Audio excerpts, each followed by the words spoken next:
जैतापूर अणुऊर्जा प्रकल्प रखडला गेलेला आहे। महागड्या तंत्रज्ञानाचा अणुऊर्जा प्रकल्पाला फटका बसलाय। डॉक्टर अनिल काकोडकर यांचं हे स्पष्टीकरण आहे। कोकणातील रखडलेल्या जैतापूर अणुऊर्जा प्रकल्पावर ज्येष्ठ अणुशास्त्रज्ञ डॉक्टर अनिल काकोडकर यांनी स्पष्टीकरण दिलंय। जो ईपीआर सिस्टीम जी आहे त्याची किंमत खूप जास्त आहे आणि अर्थातच आपल्याला जे काही अल्टरनेटिव्ह उपलब्ध आहेत अणुऊर्जेच्या माध्यमातून किंवा इतर ऊर्जेच्या संयंत्रांच्या माध्यमातून त्या सर्वांचं शेवटी विजेची किंमत ही आटोक्यात असली पाहिजे। ती जर किंमत अव्वाच्या सव्वा असली तर कशाला त्यामुळे प्रदूषणाचा मुद्दा अजिबात नाही आहे।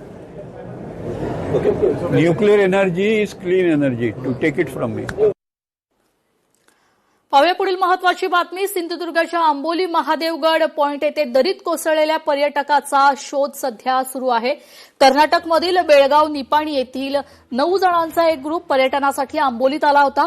त्यातील आयुब सय्यद नावाचा पर्यटक 400 फूट खोल असलेल्या दरीत कोसळला। ताबडतोब रेस्क्यू ऑपरेशन राबवण्यात आलं होतं, मात्र नैसर्गिक अडथळे येत होते।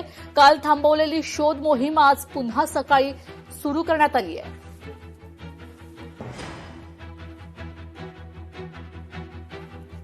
या ठिकाणी आला होता आणि तो या दरीत कोसळला। त्यामुळे काल धोका असल्यामुळे इथे काही करता आलं नाही, काही रेस्क्यू करणे शक्य झालं नाही। त्यामुळे आज सकाळी आमची रेस्क्यू टीम या ठिकाणी आलेली आहे आणि सकाळी एक प्रयत्न अशा इथे केला गेला। त्या ठिकाणी पुढे गेल्यानंतर थोडंसं धोका असल्यामुळे आणि दरी खोल असल्यामुळे तिथे जाणं शक्य झालं नाही। त्याच्यामुळे एक टीम आता आमची खालच्या बाजूने चालत त्या ठिकाणी पोहोचण्याचा प्रयत्न करत आहे आणि एक टीम इथून परत खाली जाण्याचाही। सासूच्या किडनीमुळे जावयाला जीवदान मिळालेलं आहे। अमरावतीच्या सुपर स्पेशालिस्ट रुग्णालयात यशस्वी शस्त्रक्रिया पार पडलेली आहे। सासू आणि जावयाची प्रकृती ठणठणीत आहे। आयुष्यमान भारत प्रधानमंत्री जन आरोग्य योजनेअंतर्गत शस्त्रक्रिया विनामूल्य करण्यात आली। किडनी प्रत्यारोपणानंतर सासू आणि जावयाची तब्येत अत्यंत ठणठणीत असल्याची माहिती समोर येते।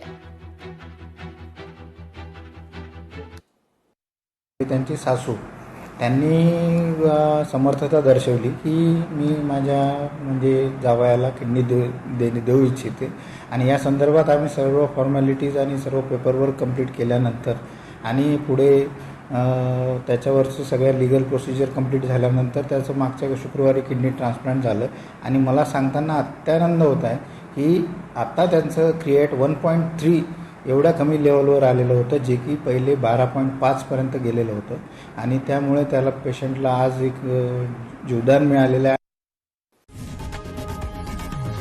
लोकशाही मराठी ऐका, पहा, जागरूक रहा।